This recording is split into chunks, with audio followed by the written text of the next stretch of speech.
سر سید احمد خان کا یوم پیدائش ہے. اسے حسن اتفاق کہیے کہ اس مہینے میں نبی آخر الزمان حضرت محمد مصطفیٰ صلی اللہ علیہ وسلم کی کا یوم ولادت تھا، اور اسی مہینے میں سر سید احمد خان کا یوم ولادت اور ڈاکٹر اے پی جے عبد الکلام کا بھی یوم پیدائش تھا. تینوں یوم پیدائش اسی مہینے میں. کامن بات تینوں میں یہ ہے کہ حضور صلی اللہ علیہ وسلم پر جب غار حرا میں پہلی قرآن مجید کی آیت اتری تو اس کا پہلا لفظ تھا اقرا، یعنی پڑھو.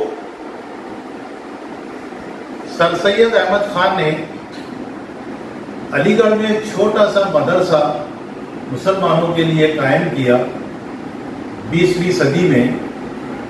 ان کا بھی پیغام تھا کہ اٹھو اور پڑھو. اور اے پی جے عبد الکلام کا یوم پیدائش بھی ترغیب مطالعہ کے دن کے طور پر، یعنی واچن دیوس کے طور پر منایا جاتا ہے. اساتذہ کرام اور عزیز طلبہ و طالبات، قرآن مجید کی پہلی آیت پڑھو. سر سید احمد خان کا پیغام بھی کہ تعلیم حاصل کرو، اور اے پی جے عبد الکلام آزاد نے اے پی جے عبد الکلام نے بھی ثابت کر دیا کہ وہ عمر بھر پڑھتے اور پڑھاتے رہے. یہ تینوں میں ایک خاص بات یہی تھی. افسوس، صد افسوس کہ آج ہم پڑھائی سے دور ہو گئے، مطالعے سے دور ہو گئے ہیں.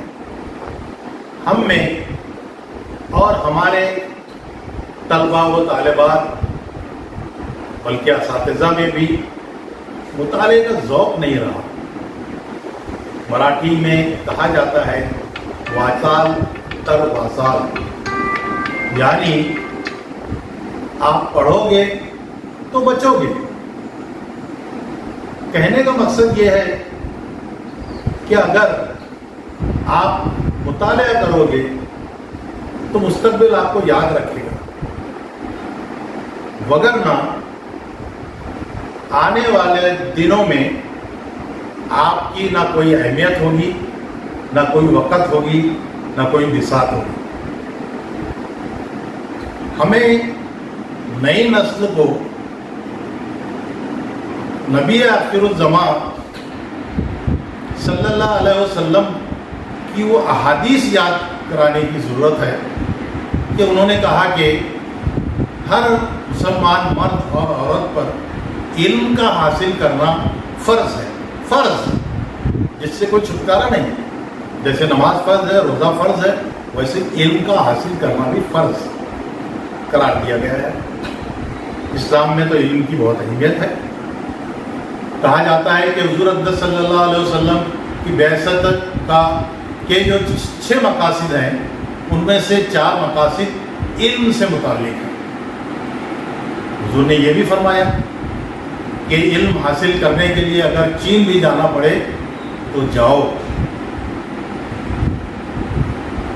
سر سید احمد خان نے ایک چھوٹا سا مدرسہ قائم کیا، گھر گھر گئے، چندہ جمع کیا، لوگوں کی بھلی بری باتیں سنی، لیکن مسلمانوں کو علم کی طرف راغب کرنے کے لیے ہر ممکن کوشش کی.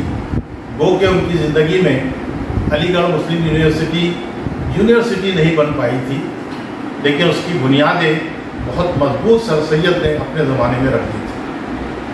سر سید کی خدمات جلیلہ کیا اس کا ذکر کیا جائے کہ انہوں نے یونیورسٹی بنانے کے لیے غیر ممالک میں جا کر یونیورسٹیز کے کام کاج کا مطالعہ کیا، جائزہ لیا، مشاہدہ کیا اور اس طرز پر پھر یہاں آ کر یونیورسٹی کی بنیاد رکھنے کا کام کیا۔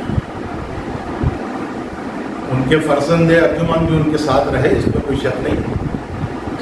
اس زمانے میں مسلمانوں نے بھی چند ایک نے ان کی مخالفت کی، انگریز بھی ان کی مخالفت میں چلے گئے، لیکن سر سید اپنے مقصد پر قائم و دائم رہے، ڈٹے رہے، اور انہوں نے ایک جو مشن ان کے سامنے تھا، ان کا جو ویژن تھا، اس پر وہ قائم رہے، اور آج ہم کو دنیا کی ایک مشہور یونیورسٹی علی گڑھ میں نظر آتی ہے۔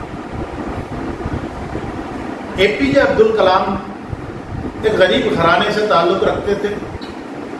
انہوں نے پڑھائی کی، اور پڑھائی کے لیے ہر وقت جب ان کی شادی کا وقت آتا وہ امتحان دینے جاتے تھے۔ انہوں نے شادی نہیں کی، پڑھتے رہے یہاں تک کہ میزائل مین بنے، بھارت کے راشٹرپتی بنے، اور راشٹرپتی کی میعاد ختم ہونے کے بعد پھر سے یونیورسٹیز میں جا کر پڑھانا شروع کر دیا، اور یہاں تک کہ پڑھاتے ان کی روح قبض ہو گئی۔